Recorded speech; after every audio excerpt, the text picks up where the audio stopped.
नमस्कार दोस्तों, एक बार फिर आप सबका स्वागत है आपके अपने YouTube चैनल पर। उम्मीद करते हैं आप सभी स्वस्थ होंगे, सुरक्षित होंगे।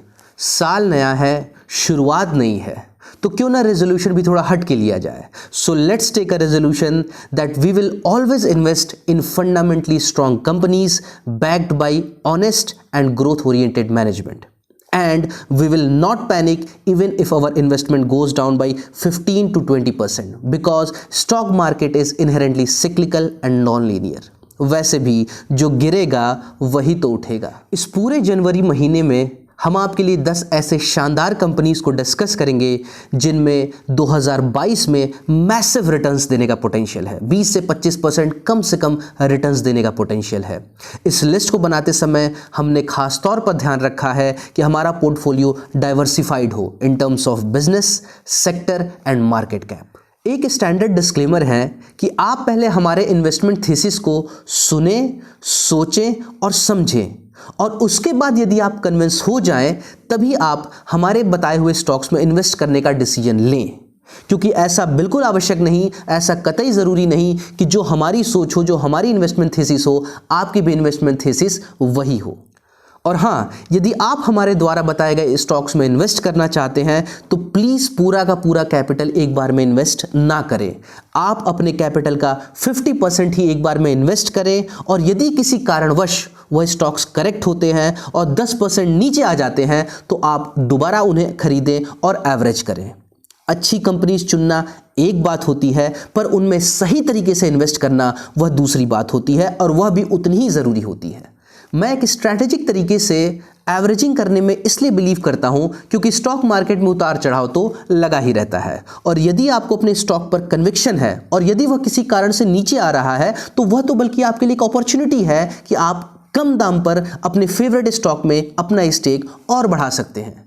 तो आज का हमारा साल 2022 का जो पहला स्टॉक आइडिया है वो है फेडरल बैंक। किसी भी देश के विकास या इकोनॉमिक डेवलपमेंट की कहानी उस देश के बैंकिंग सिस्टम से पता चलती है, और यदि आप ये मानते हैं कि साल 2022 में हमारा देश इकोनॉमिक पैरामीटर्स पर अच्छा परफॉर्म करेगा तो आपको ये भी मानना होगा कि इसमें बैंकिंग सिस्टम का सबसे बड़ा रोल होगा। फेडरल बैंक के 24 राज्यों में लगभग 1300 ब्रांचेस हैं। यह मोस्टली साउथ इंडिया में कंसंट्रेटेड है, परंतु अब ये खुद को नॉर्थ इंडिया में भी एक्सपैंड कर रहे हैं। इनकी मैनेजमेंट की बात करूं तो वो बिल्कुल बेहतरीन और दमदार है। इनके एमडी और सीईओ जिनका नाम है श्याम श्रीनिवासन, वो IIM कोलकाता और रीजनल इंजीनियरिंग कॉलेज तिरची, जिसे आज हम NIT तिरची के नाम से जानते हैं, वहाँ से वो पढ़े हुए हैं।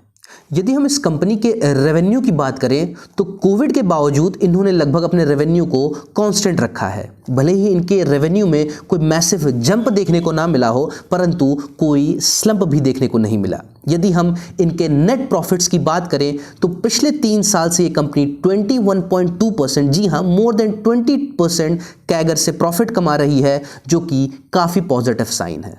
यही नहीं, फेडरल बैंक कुछ चुनिंदा बैंकों में से एक है जो काफ़ी एग्रेसिवली गोल्ड लोन डिसबर्स कर रहे हैं। आज की तारीख में इनके लोन पोर्टफोलियो का 11% गोल्ड लोन कंस्टिट्यूट करता है। हाल ही में हुए ISBI global fintech innovation awards 2021 में Vayana network, which is India's one of the largest trading finance platform, और फेडरल बैंक की जोड़ी को most effective bank fintech partnership के अवार्ड से नवाजा गया है। हालिया के दिनों में हमने देखा है कि फेडरल बैंक बहुत ही एग्रेसिवली फिनटेक कोलैबोरेशंस कर रहा है, और ये कोलैबोरेशंस रंग भी दिखा रहे हैं। फेडरल बैंक ने हाल ही में 3 new banking platforms Jupiter, Fi और DGV के साथ टाई अप किए और उनके साथ मिलकर 3 लाख अकाउंट्स खोल दिए।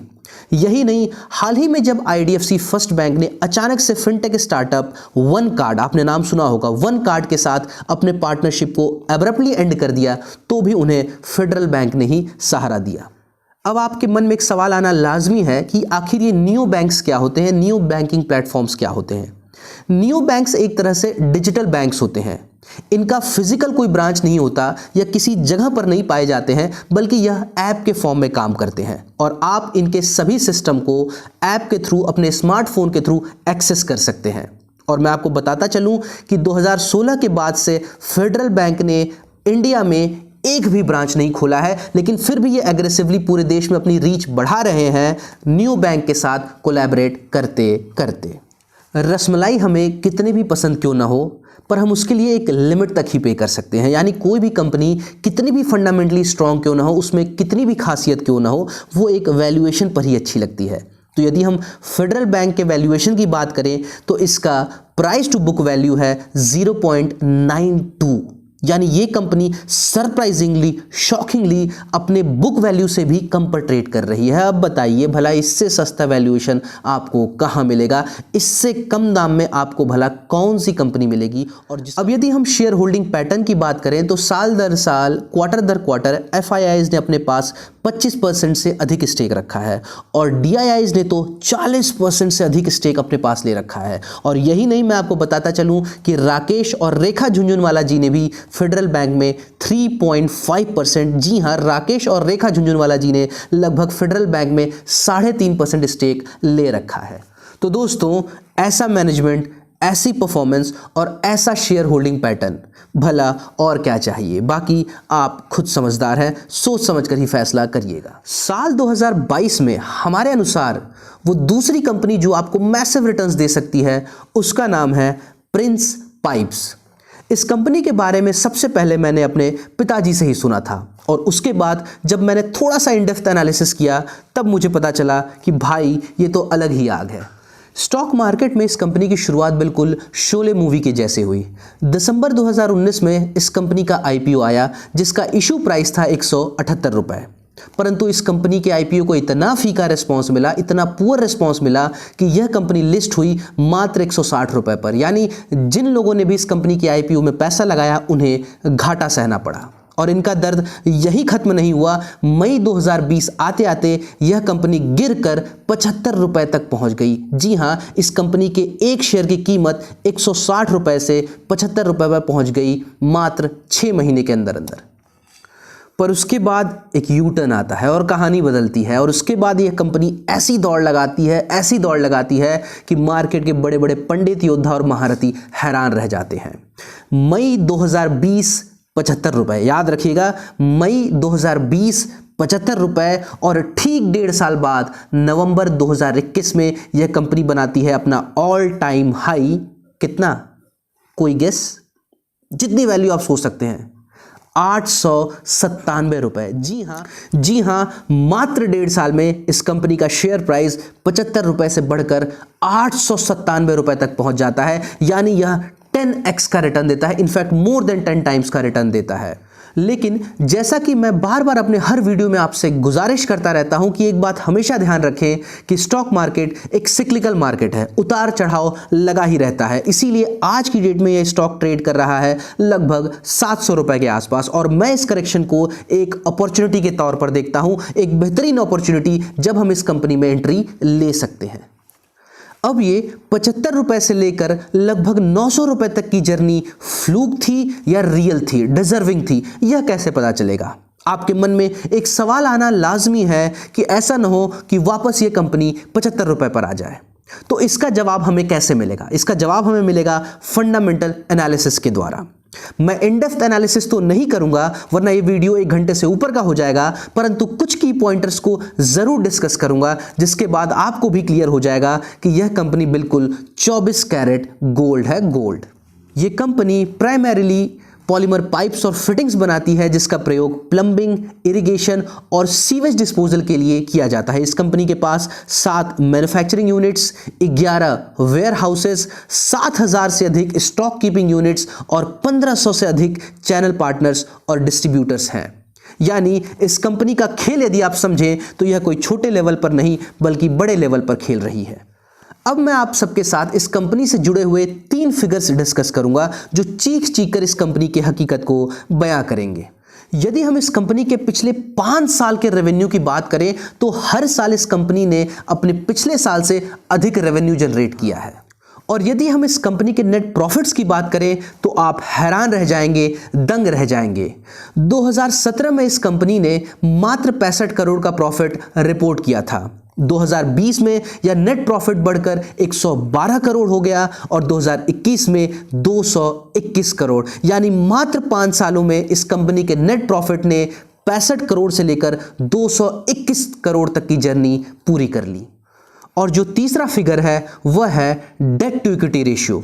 कंपनी प्रॉफिट्स कमाए, अच्छी बात है, परंतु वह एक्सपेंशन या कैपेक्स करने के मामले में इतनी अंधी ना हो जाए कि अपने ऊपर उधार का पहाड़ चढ़ा ले। परंतु प्रिंस पाइप्स इस मामले में समझदार निकली। 2017 में इनका डेट टू इक्विटी रेशियो था 1.22। जी हां, 1 से ऊपर का इनका रेशियो था, जो कि एक 100% खराब कंपनी की निशानी होती है। परंतु जैसे जैसे समय बीतता गया, यह प्रॉफिट्स कमाते गए, इन्होंने अपने उधारी को चुकाया और 2021 आते आते आप नोट करिए, इनके ऊपर लगभग नेग्लिजिबल डेट है। इनका डेट टू इक्विटी रेशियो मेरे ख्याल से 0.08 के आसपास है। मुझे इस कंपनी की जो सबसे खूबसूरत बात लगती है कि हमने इसकी जर्नी को देखा है, कैसे यह कंपनी उधार तले दबी हुई थी और कैसे अब यह कंपनी डेट फ्री है और प्रॉफिट कमा रही है। जब भी हम रिलायंस, इन्फोसिस या टीसीएस की बात करते हैं तो उनकी जर्नी 90s के जो लोग होंगे उन्होंने देखी होगी। हम सिर्फ उस जर्नी के बारे में पढ़ सकते हैं, सुन सकते हैं, परंतु हमारे पास यह मौका है कि हमारे पास एक ऐसी कंपनी है प्रिंस पाइप्स, जिसकी ग्रोथ जर्नी हमारे आंखों के सामने हो रही है। ऐसा ज़रूरी नहीं कि हर अच्छी कंपनी डिविडेंड दे, परंतु यदि कोई कंपनी डिविडेंड देती है तो उससे एक मैसेज जाता है। मैसेज ये जाता है कि जो कंपनी की मैनेजमेंट है वो ये चाहती है कि जो भी प्रॉफिट हो रहा है उसका कुछ शेयर हम अपने पास रखें और कुछ शेयर हम अपने शेयर होल्डर्स के साथ शेयर करें। और अच्छी बात यह है कि जैसे ही प्रिंस पाइप्स के ऊपर उनके उधार का बोझ कम हुआ, उन्होंने डिविडेंड देना शुरू किया। साल 2020 में उन्होंने 1 रुपये पर शेयर का डिविडेंड दिया और साल 2021 में उन्होंने उस डिविडेंड को बढ़ाकर 3.5 रुपये पर शेयर कर दिया। अमाउंट भले ही कम है, परंतु इंटेंशन बिल्कुल साफ है। और यदि हम FIIs के शेयर होल्डिंग की बात करें इस कंपनी में, तो वह भी इस कंपनी के ग्रोथ स्टोरी को बयां कर रहा है। अब आप खुद सोच कर देखिए कि दिसंबर 2020 में, जी हां, दिसंबर 2020 में FIIs के पास इस कंपनी के 0.83% शेयर थे। जी हां, लेस देन 1% शेयर थे। वहीं एक साल बाद यानी दिसंबर 2021 में FIIs के पास इस कंपनी के 4.84% यानी लगभग 5% शेयर हो जाते हैं। तो दोस्तों, आज के लिए इतना ही। हमने आपको अपनी सोच बता दी, हमने आपको अपना इन्वेस्टमेंट थीसिस बता दिया, हमने आपको अपने लॉजिक बता दिए, परंतु इन कंपनीज में इन्वेस्ट करना है या नहीं करना है, कब करना है, कितना करना है, यह आपके ऊपर डिपेंड करता है। यह आप अपने हिसाब से करिएगा। आज के लिए इतना ही। यदि आपको हमारी ये मेहनत थोड़ी सी भी अच्छी लगी तो प्लीज़ हमारे वीडियो को लाइक कीजिए।